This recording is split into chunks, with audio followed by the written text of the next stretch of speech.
Վերջին ամիսներին հեռուստաեթերը ողողած հնդկական սերիալները դարձել են հանրության ստվար զանգվածի առօրյայի անբաժանելի մասը։ Այն, որ այս սերիալները բարձր կինոարվեստ կոչել չի կարելի, գիտակցում են բոլորը, սակայն դա չի խանգարում մարդկանց իրենց ասած ժամանակն անցկացնել հեռուստացույցի առջև թատրոն կինո գնալու կամ պարզապես զբոսնելու փոխարեն։ Հնդկական սերիալների տարափը, սակայն, միանշանակ չընդունվեց հասարակության կողմից։ Մեկ հնդկական սերիալներ։ Հա, իսկ ինչ եք կարծում, իրենք դրական թե բացասական ազդեցություն են ունենում մարդկանց վրա։ Չի ասի դրական, բայց դե նենց չի, որ լրիվ բացասական են, իհարկե ուսուցողական բաներ են ունենում մեջը։ Օրինակ դե ընկերասիրությունը։ Ես բնիկ երևանցի եմ, հանդիկներին որպես ազգ հարգում եմ, բայց իրանց կինոները տանել չեմ կարողանում։ Նայած ժամանակ։ Իսկ ինչ եք կարծում, իրենք դրական թե բացասական ազդեցություն են ունենում։ Բացասական ավելի շատ։ Դե սերիալներ կան, որ նայում եք, որոնցից մեկը մերժվածն է։ Թվում է պետք չի հեռուստատեսությունը տենց անհեթեթ բաներով լցնել, ավելի հետաքրքիր բաներ կարելի է մտածել։ Մեր հայ ֆիլմը թողած մի քանի անուններ կարող եմ տալ, որոնք ինչքան նայում եք, ինչ որ մի բան սովորում եք։ Անընդհատ սովորելու բան կա, որտեղ իմաստ կա։ Իսկ դրանցը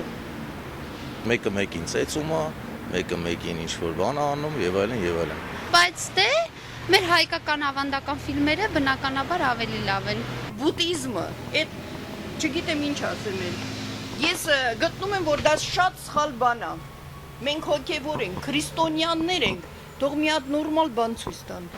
Միանշանակ բացասական, դիտական ոչինչ չեմ տեսնում։ Հնդկական սերիալները չեմ նայում։ Իսկ ինչու՞։ Դուրս չի գալիս։ Բոլորովին չեմ դիտում։ Նույնիսկ վտանգավոր եմ համարում, որովհետև երեխաները դիտում են, իսկ նրանց կրթության ձևավորման վրա դա շատ վատ ազդեցություն է ունենում, շատ դժգոհ եմ, որ ցուցադրվում են, շատ էժանագին են եւ կցանկանայի, որ չցուցադրվեն։ Մի քիչ հետամանած բաներ ունեն, դե մեր հայերը ահագին առաջ են էլի այդ ապրելակերպից։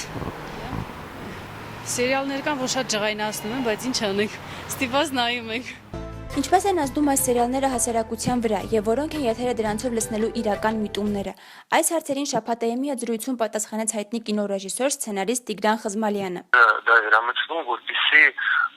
ժողովուրդը հեռու մնա իրական խնդիրներից, այդ քաղցր, անվերջ եւ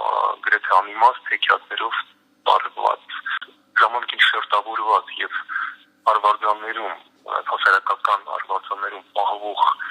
այդ ճաշակը, այդ մակարդակը հիմա գիտակցաբար դարձվեց իշխող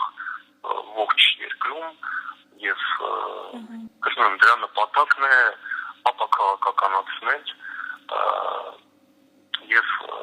թույլատրել փոշիացնել քաղաքացիական հասարակությունը, պահել նրան խոհանոցում, պահել նրան ցածր մակարդակում։ Ինչպես նշեց ռեժիսորը, այս եղանակով քանդում են քաղաքացիական հասարակության համերաշխությունը, քանի որ չեն բարձրաձայնում իրական խնդիրները, իսկ մասնատված հասարակությանը, ինչպես գիտենք, հեշտ է կառավարել։